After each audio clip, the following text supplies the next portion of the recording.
ასტრონომიაში რო არის, ხო, რომ რაღაცა ვარსკვლავი აფეთქდება, ის კი მკვდარია, მაგრამ რაღაც მილიონი წელი ასხივებს, კი ბატონო, შუქი მოდის ჯერ კიდე და ეს ზუსტად ჩვენ ვხედავთ არა სინამდვილეში არ ხო, არსებობს.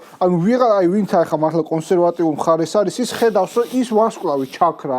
აქ კიდევ ვიღაცები დადიან რაღაც ენობენ რუსთაველზე, რაღაცა რუსეთი, რაღაც რუსეთუმე, პუტინის ან კიდე იძახიან რა იმებს, როცა იქ დამთავრდა, ის მზე ჩაქრა და აქ რაღაც განცხადებას აკეთებს სალომე მაგალითად. ხო, ანუ მე არც ვიცი ხა დადიან თუ არ დადიან ხა ცხოვრობდა მე დადიან 5 წუთით კეტავენ გზას. ან დადიან, ანუ ესეთი რაღაცეები ხდება, ნახეთ, ოპოზიციამ დაუშვა ფუნდამენტური შეცდომა.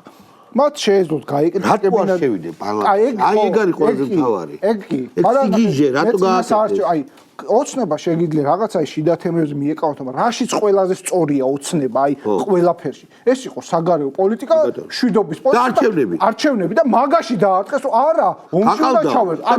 ანუ შენ როცა ეუნები მოსახლეობას, რომ არა, მთავრობა ცუდია, იმიტომ რომ ომში არ ერთვება, გაასხავ არჩევნებში და არჩევნებში რომ გაასხავ და რო იძახი რომ ტოტალურად გაყავდაო და არავინ რო არ გამოდის, უნდა მიხვდე რომ მესიჯი არ მუშაობს. ჩალვა მე მახსოვს, აი ზუსტად მაშინ ანაც ამზე ვიძახი და მაშინ ჩერგოს ვიდეო გავუშვით, როგორ აправებდა მაშინდელ ამერიკის საელჩოს, რომ არა ომში ჩართვაო ეგო ტუფტა არისო, სისულელი არისო, მე მახსოვს, აი ზუსტად ამ სკამში ვიჯექი და აქ უშვებდით ეთერში და მაგას ვარჩევდით, რომ ამბობდა, რომ ესო არ არისო და მე უკვირთ, რატო იყო ამ ხელისუფლება კიდე ბევრმა მოგცათ ხმა გასაკვირია, მაგრამ ამ ხელისუფლებით რო წააგეთ, რატო არ გიკვირთ? იმაში დაარტყით ქართულ ოცნებას.